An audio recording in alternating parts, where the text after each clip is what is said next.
you think about it, the last week has actually been really good for the Falcons, not because they've done anything for themselves necessarily, but because their division foes are going in the wrong direction. So not one, not two, but three pieces of great news I found this morning that covers up the last couple of days. Starting with the team to be in the division, the Tampa Bay Buccaneers, losing their offensive coordinator, Liam Coen, to the Jacksonville Jaguars, which was a very unique, and by unique I mean just rare situation in terms of a head coaching path and the hiring path that it took to get him. So let's go down the timeline here for the former Buccaneers offensive coordinator who had a phenomenal season with Baker Mayfield. It all started about a week ago and a half, 2 weeks ago, January 15th, when the Jags interviewed Coen. And then a week later, the Buccaneers gave Liam Coen a raise to stay with Tampa, which he verbally-ish agreed to, but never actually put pen to paper. And that's when things started to snowball. Later that same day, Liam Coen declines a second interview with Jacksonville because of what we found out later that day, which was he did not want to work with GM Trent Baalke. So what did the Jags do? They fired GM Trent Baalke. And then the next morning, they interview former defensive coordinator Patrick Graham to mark the second in-person external minority candidate, and now they are compliant with the Rooney Rule, which it had good intentions when the rule came out 20 years ago. It just doesn't really work anymore because everyone just circumvents it more or less. But moving along, that same day, Thursday, January 23rd, the Jags call Liam Coen. Liam Coen then ghosts the Buccaneers, leaves them on red, and that night he decides, yep, we're going to go to Jacksonville, and all of a sudden the Buccaneers went from having an offensive coordinator for long-term with Baker Mayfield to, nope, they're on to the third OC in as many years for Baker and the Bucs now. Not an ideal draw for their quarterback, but I would say pretty good outcome for the Atlanta Falcons, the New Orleans Saints, and the Carolina Panthers.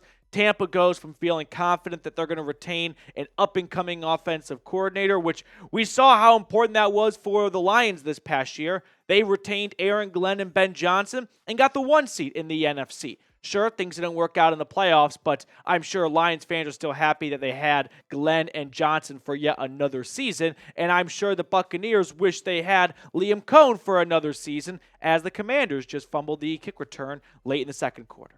Now, who do you think is going to have more wins in 2025, the Falcons or the Buccaneers? This is obviously just complete bias coming through if I say Atlanta because there's not a whole lot to point to right now to believe this team and this coaching staff can get it done.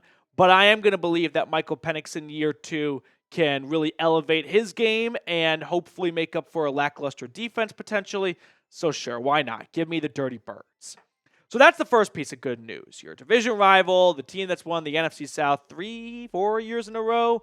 Yeah, it's getting up there. They lose their OC, so tough draw for Baker. Moving on. Second piece of good news, and this one I like a lot. The Saints are on to, I think, plan C for their head coaching search. They are the only team that has not hired a new head coach yet, and it does not appear that they are going to get either their top guy or their second top guy. Plan A, it seems like, was Aaron Glenn. Used to coach in New Orleans. He took the Jets job. Plan B was Joe Brady, it appears. Joe Brady opted to stay in Buffalo and be the offensive coordinator for another year and bypass being the Saints head coach. To me, that screams what a lot of candidates probably think about the Saints opening, which is stay away from it. There's not a very good future at the quarterback position. It's not even abundantly clear if they're going to roll with Derek Carr for 2025. The Saints are not moving on from longtime GM Mickey Loomis, which is a turnoff for a lot of head coaches. This has quickly developed into one of the worst head coaching openings, and they are now looking to plan C, which I think is Mike Kafka, the Giants offensive coordinator. Yeah, the New York Giants offense that finished with 3 wins this past season and had a horrible quarterback play as Jalen Hurts just ran it in, but there's a flag down. Yeah, that's who they want to target. Now, Kafka had a good up-and-coming run with the Chiefs. He learned from Andy Reid. He's a very bright guy, played quarterback at Northwestern. So he is highly regarded, and Brian Dable may be the guy you blame more so for the Giants' failures offensively. We got a holding on the Eagles, so no Jalen Hurts touchdown run. But still, this is not a sexy hire for the Saints. That's not even one of their top 2 guys. And to me, I think we are now looking at what could be a very disappointing hire for New Orleans. Because if you look at the remaining candidates for their head coaching opening, I think Mike McCarthy would be a slam dunk for New Orleans at this stage. Compared to the other options out here, Dolphins DC Anthony Weaver, his first year as a defensive coordinator, I think he still needs to learn that role a little bit more before adding more to his plate. Because being a head coach is more than just being a good X's and O's guys. A lot of the job is managing people, being on top of 53 players on the roster and all those coaches. And that takes time and experience in most cases. So Weaver's probably a few years too early on this side. Kellen Moore, I think, is going to go with the Joe Brady route. Why would he leave a good thing in Philadelphia for a bad opening in New Orleans when next year he could be the Ben Johnson? He could be the cream of the crop. I don't think Cliff Kingsbury is going anywhere. He did not really enjoy a lot of the head coaching responsibilities, the managing people part of the gig. He wants to be a head coach. He wants to be a play caller, an X's and O's guy. He's doing a great job with that with Jaden Daniels. What's his rush to leave? And Kafka, he would be dumb not to take the job. This is probably the first and last time he's going to get this far in a head coaching interview process. These jobs only open up every so often. There's only 32 of them. So if Mike McCarthy decides, yeah, I'll actually just take the year off, which he did after he got fired by Green Bay, and then he got the Dallas Cowboys job, then you're left with Kafka. And what I'm going to predict is a complete blow-up if Reed hits spacebar of an operation in 2026. Head coach, GM, I think are gone in a year. Mickey Loomis gets fired. It's a one and done for Mike Kafka. If they hire Mike McCarthy, they're probably going to stick with him a little bit longer. But I just racked my brain and I found these seven examples of one and done coaches.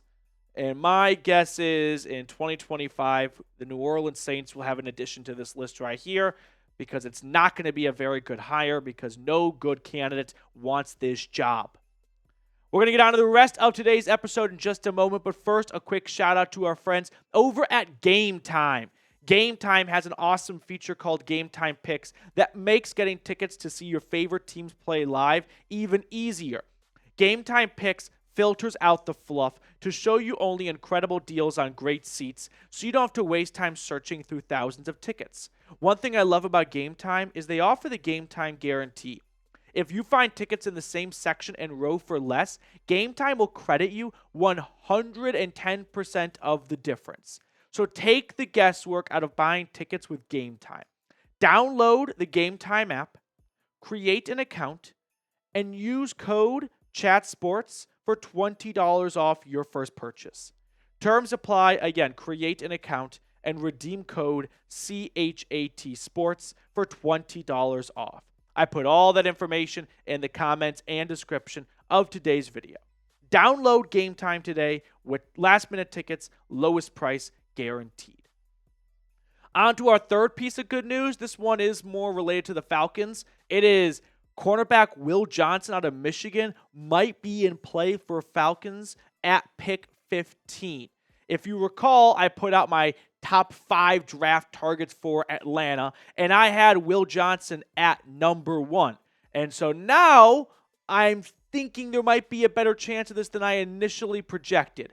So we'll look at my top 5 draft targets really quickly here, Reed, because I had Johnson as my number 1 guy for Atlanta, and it seemed like that would be a stretch. We can jump all the way to number 5 here because it always felt like he would go top 10, so James Pierce or Mykel Williams, maybe Mike Green, and then I put Tyler Warren in there because I just think he's going to be an absolute stud at the next level, could be in play at 15. However, Daniel Jeremiah, some people call him the NFL, what's the word? Godfather of the NFL? No, it's Mel Kiper. He's got some nickname to him. I don't remember what it is. But anyway, he put out his first mock draft, and here it goes. Abdul Carter to the Titans, Travis Hunter to the Browns, Cam Ward is a Giant, Will Campbell to the Patriots, Mason Graham to the Jags, and then Shador to the Raiders, Tyler Warren all the way up at 7 to the Jets. T-Mac going to the Panthers at 8. Michael Williams going to New Orleans. So a couple of guys that I have circled, but a run of offensive linemen. Ashton Genty to the Cowboys. And then leading up to pick 15, Daniel Jeremiah selected Will Johnson out of Michigan, who was one of the best players in all of college football in 2023. Unfortunately, he missed a lot of time in 2024 due to a turf toe injury. Plus, I don't want to say he was soft or anything, but he knew his draft stock, and he didn't want to risk further injury. So there might have been a little bit of, hey, no need to push it. He's a stud. I don't know how else to describe this. 6'2", 202 pounds. He's got incredible length for a corner. Not the lengthiest guy, but still 6'2". Most corners you're not going to find that tall. He's got awesome ball skills. He had multiple pick sixes at Michigan, so he's got great instincts at reading the quarterback's eyes. He's a good tackler in open space. It's hard to come up with a list of things bad or wrong or improvements for Will Johnson. I think that highly of him as a prospect. Go back to his 2023 season when he really broke out onto the scene. 4 interceptions, multiple pick sixes, and in his 3-year starting career in Ann Arbor, 10 pass breakups and 9 interceptions. I think he is going to be a perennial Pro Bowler for whatever team drafts him. So the question really becomes, how realistic is it that Will Johnson falls all the way to 15? I can't say for sure one way or the other in January, but I love history. And if we go off of history, there are good examples of something similar happening. Go back to last year's draft. The first defender off the board was Leatu Latu to the Colts at 15. Now, that's likely not going to repeat again because this year's defensive class is much better than last year's. But if teams still have this idea of let's prioritize offense in round 1, maybe that means a couple of guys fall a little bit, and Will Johnson could be one of those guys. What about in 2023? Do you remember that? We did our mock draft coverage and draft coverage leading into it. That's when they took Bijan. If you've been a subscriber for a long time, you might remember me and producer Rolly, we really loved Christian Gonzalez for Atlanta at 8. He went all the way to the Patriots at 17. He went after Emmanuel Forbes, who was cut this year by the Commanders. So it happens. Justin Fields, I don't think many people thought he'd fall all the way to 11. The Bears traded up because they were surprised he was even there. And they already signed a quarterback that offseason, Andy Dalton. Justin Jefferson to 22. These things do happen in the NFL. So it's very important that we never say anything absolute when it comes to a prospect who's not supposed to go first overall. I am willing to pass on taking an edge rusher for Will Johnson. Right now, it feels like the obvious pick has to be a pass rusher. I think we will look back in a couple of years and review this draft class and see Will Johnson was one of the best picks. And right now, it may feel dumb to take a corner when you need help at getting after the quarterback. I'm willing to wait on an edge rusher until round 2. Maybe find a late free agent signing in June, a veteran. I just am on my knees here for Will Johnson, which sounds really weird and it's a little perverted, but I just think he's going to be that good in the NFL. If you're wondering what the rest of the mock draft looks like from Daniel Jeremiah, here's how it goes. Jalen Walker to the Cardinals at 16. Walter Nolan, this guy's going to be really good. Him and Derek Harmon out of Oregon, 300-plus pounds, 5-plus sacks. There's just not many drafts that feature those two things for multiple players. Kenneth Grant, I think, is going to be a late riser. Linebacker Jahad Campbell is going to probably go to Tampa, or some linebacker will, to replace Levante David. The Bucks. The Broncos go with the safety out of South Carolina.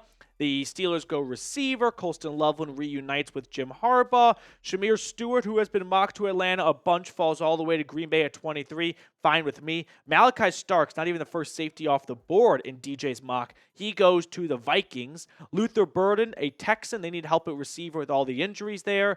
And then a run of our offensive lineman, Josh Connerly, to the Rams. We've got the Ravens re-upping at corner. The back-to-back years of going corner in round number 1. Our guy-ish, Mike Green, going to the Lions at 28. Josh Simmons, the left tackle for Ohio State, who injured his knee against Oregon halfway through the season, falls to Washington at 29. And then there's Harmon, like I talked about, and James Pierce, another player we have spent time covering, falling to Kansas City at 32. So that's the rest of DJ's mock draft.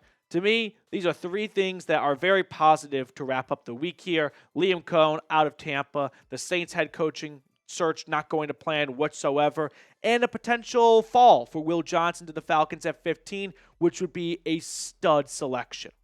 Now, I saw that the Steelers got the NFL draft for 2026. 2025, it's in Green Bay. Between you and me, I think it's going to be a logistical nightmare, but I don't know why, and maybe someone can enlighten me here, why Atlanta has not had the NFL draft yet.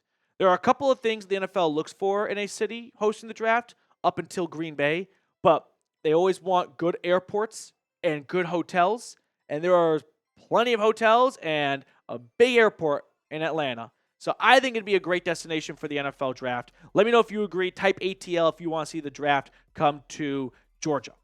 That's going to do it for us on today's episode. Thank you guys so much for tuning in. Make sure you click that subscribe button, hit the thumbs up button too as well if you haven't already, and I'll see everyone tomorrow.